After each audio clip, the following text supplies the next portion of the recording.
Ìgbádé balẹ̀ àgbọ̀n mi kọ̀ǹkọ̀ dé balẹ̀ odò Àkànó dé mo bọ̀ lákọ̀tún mo dé nítorí Sunday oyè wọlé ọmọ Fadipe tí ń sọjọ́ bí lónìí kórí jẹ́ pẹ́ láyé. Màìká tí ń sọjọ́ bí lónìí kórí jẹ́ pẹ́ láyé Olúwàbùnmi ló rán mi lónìí mọ́ kí yín.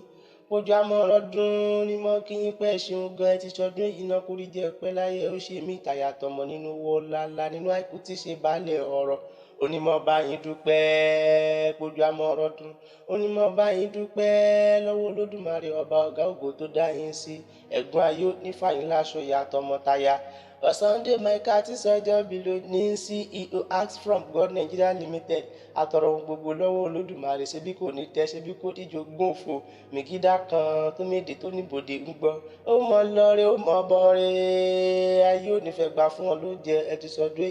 ìnà ọdún ayọ̀lẹ̀ mọ̀ ṣe ẹ ó mọ̀ sí apá yín ó sì mọ̀ ká Olódùmarè ò ní pa yín lẹ́kún iyẹni yẹyẹlé ayọ̀kalẹ̀ rọ́nìra dàbà lọ́rọ̀ àárọ̀ lọ́rọ̀ aṣọ lékeleke kì í dọ̀tí àṣírí yín ní tú láéláé.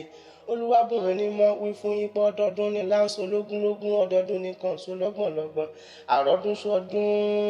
àròdún jọdún àròṣù jòṣù oyè wọlé ọmọ Fadipe tí ń sọ ọdọọbí lónìí kórí jẹ́ pẹ́ láyé.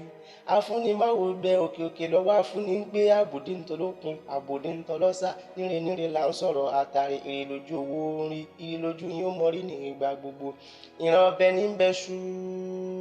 ìran àtẹ́lẹsẹ̀ wọn á sì mọ́ bẹ̀ náà ọdọọdún lẹ́wọ̀ mọ́ ọbẹ̀ apá àtẹ́lẹsẹ̀ kan kì í kánà apá àwọn ríwọ̀n kan kì í kági òkú apá yóò ní ká yín láéláé ẹ ti sọdún yìí náà kórí jẹ́ pẹ́ láyé ẹ mọ̀ sí apá yín ó sì mọ̀ ká Olódùmarè nítorí yín ó burú